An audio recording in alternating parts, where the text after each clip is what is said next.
بسم اللہ الرحمن الرحیم۔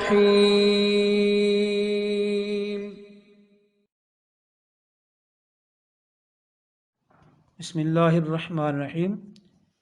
ام المومنین حضرت عائشہ صدیقہ رضی اللہ تعالیٰ عنہ سے روایت ہے، وہ فرماتی ہیں اللہ میں تجھے اللہ کے نام سے پکارتی ہوں، رحمان کے نام سے پکارتی ہوں، بر اور رحیم کے نام سے پکارتی ہوں، تیرے تمام اسماء حسنہ کے ساتھ پکارتی ہوں جو مجھے معلوم ہوں اور جو مجھے معلوم نہ ہوں۔ سارے گناہوں کی مغفرت و بخشش فرما دے اور مجھ پر رحم فرما۔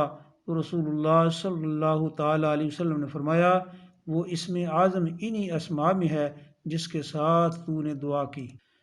حضرت سعد بن ابی وقاص رضی اللہ تعالیٰ عنہ سے روایت میں فرماتے ہیں کہ رسول اللہ صلی اللہ تعالیٰ علیہ وسلم نے فرمایا مچھلی والے یعنی حضرت یونس علیہ السلام کی دعا جو انہوں نے مچھلی کے پیٹ میں کی تھی، لا الہ الا انت سبحانک انی کنت من الظالمین، سورہ انبیاء ہے، الہی تیرے سوا کوئی معبود نہیں، تو پاک ہے، بے شک میں ظالموں میں سے ہوں۔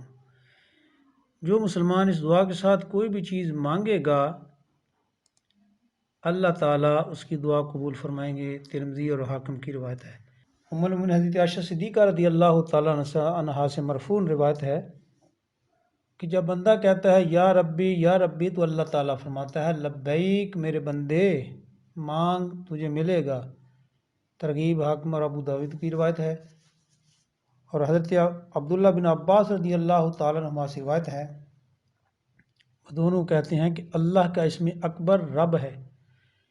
اسی طرح حضرت ابو امامہ رضی اللہ تعالیٰ عنہ سے روایت ہے کہ رسول اللہ صلی اللہ تعالیٰ علیہ وسلم نے فرمایا اسم اعظم 3 صورتوں میں ہے، سورہ بقرہ، سورہ آل عمران اور سورہ طٰہٰ۔ قاسم کہتے ہیں کہ جب میں نے ان صورتوں میں تلاش کیا تو وہ الحی القیوم ہے، یعنی سورہ بقرہ، سورہ آل عمران اور سورہ طٰہٰ میں جب میں نے اسم اعظم کو تلاش کیا تو ان تینوں صورتوں میں جو ہے یہ الحی القیوم یہ نام موجود ہے، تو گویا کہ اللہ کا اسم اعظم جو ہے الحی القیوم ہے۔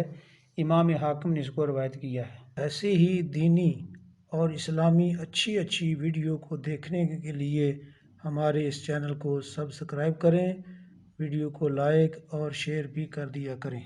جزاک اللہ۔